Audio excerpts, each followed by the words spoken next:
A couple of days ago, I received a message from someone who claimed to be Jeff C's cousin and would like to share information with me to both get his message out and to bring closure to his fans. In reply, I requested that he email me with any possible verification showing that his identity is indeed the case, as I know that the very root of this movement is to question what is brought forth as reality.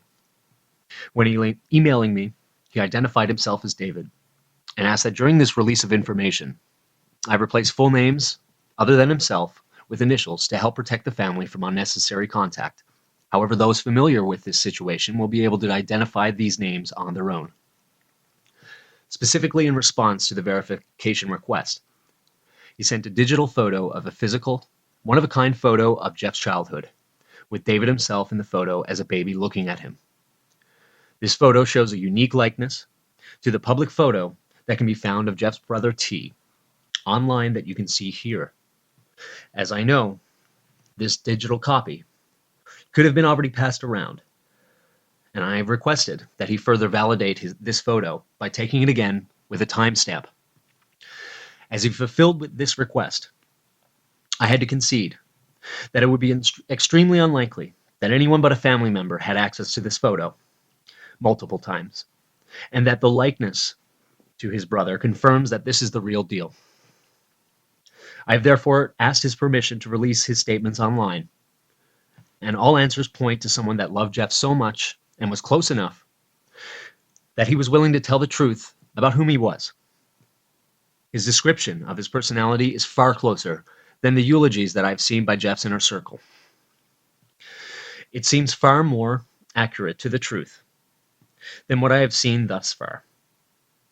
It appears that this is legitimate, and that the explanation for the questions given is far more plausible than any report that I have seen online. Nevertheless, I implore you to search for yourself and verify all, that this may give you closure firsthand.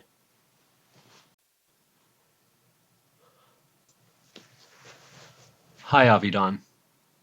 I want to get this story out because Jeff's death is suspicious to me.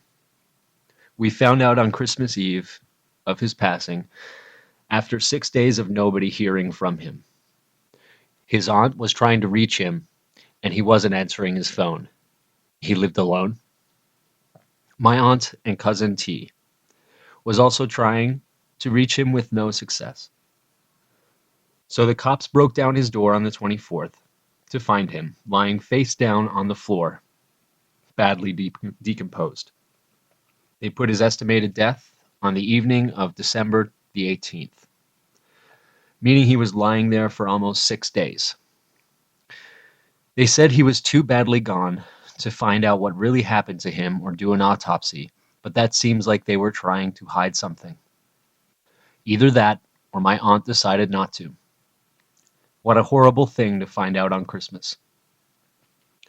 Jeff was apparently complaining of bad headaches the week before his death and didn't want to go to the hospital, so they said based on this one face alone that the cause of death was a brain aneurysm. Was he targeted because of his videos? I wonder if that's the case. If they beamed a 5G weapon at him and offed him. If they say he died on the 18th, didn't he upload a video that day? I have many questions. The obituary was hastily done by my aunt, who is not tech savvy and is almost 70. They couldn't do a lot because of the pandemic, so I guess they just stuffed photos off of YouTube or a computer. There was no service because of COVID.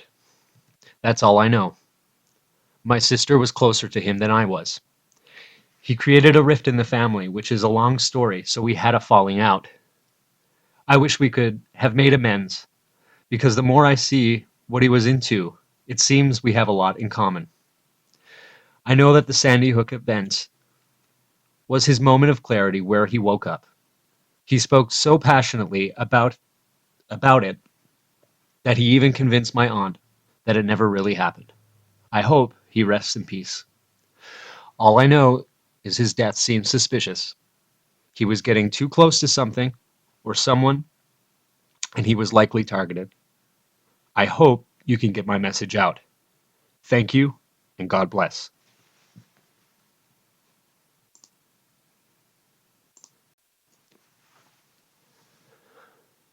The following is a question and answers list that was compiled and sent to David, his cousin, to which he answered most, but he did not have information on all. And some of his answers, while I give them to you verbatim, answer sometimes more than one of the questions that were posed to him.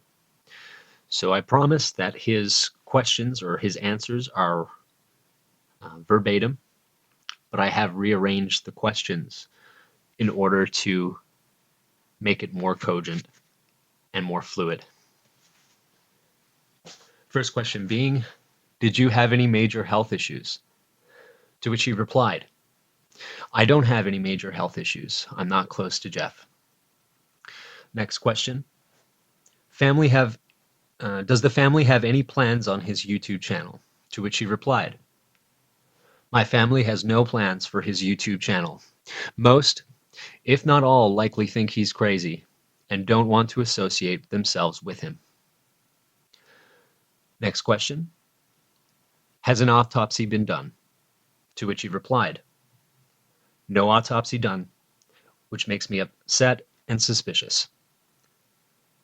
Next question, was he taken to the hospital? To which he replied, no idea if he was taken to the hospital after his death, but I was told he didn't go before his death, as he was just going to try and avoid it due to the pandemic.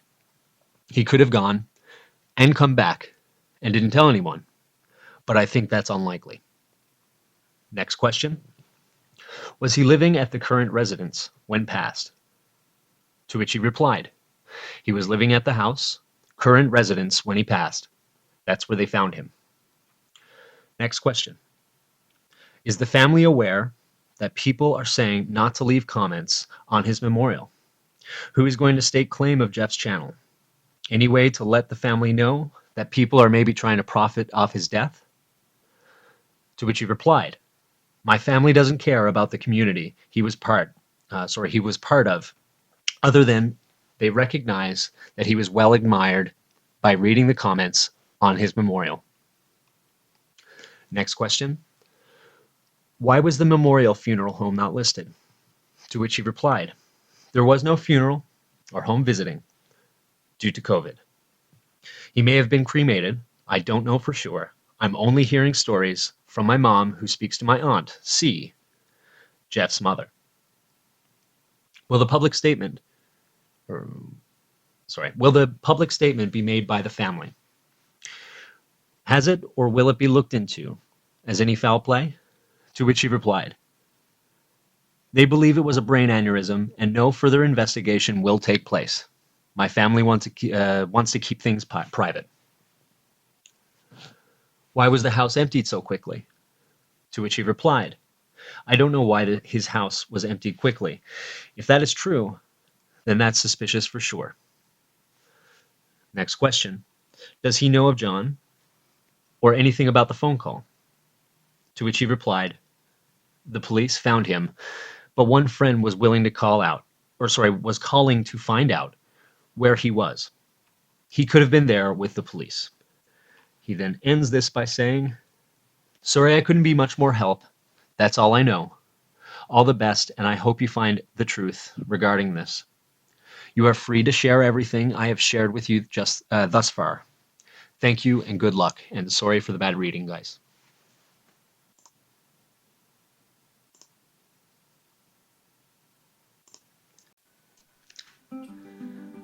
And like David, I can't bear witness that he was the perfect man.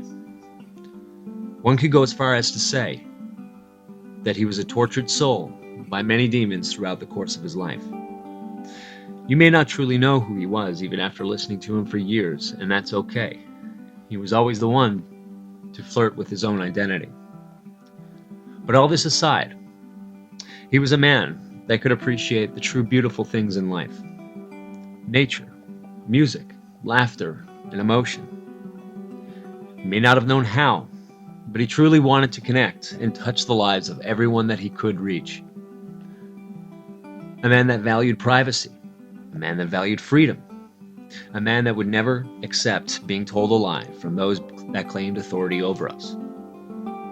He has given many people the gift of questioning the world around them, while never being satisfied with half-truths and falsehoods. A man that laughed in the face of lies.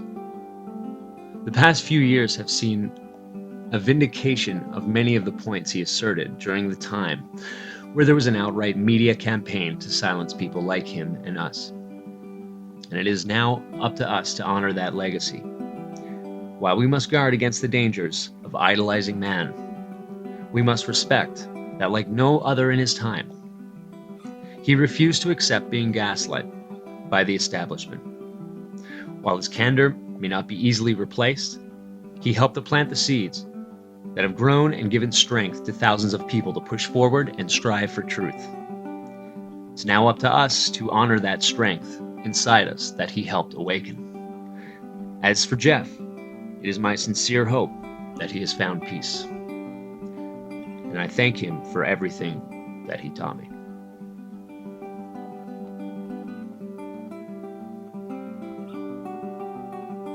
Rest in peace, Jeff. You won't be forgotten.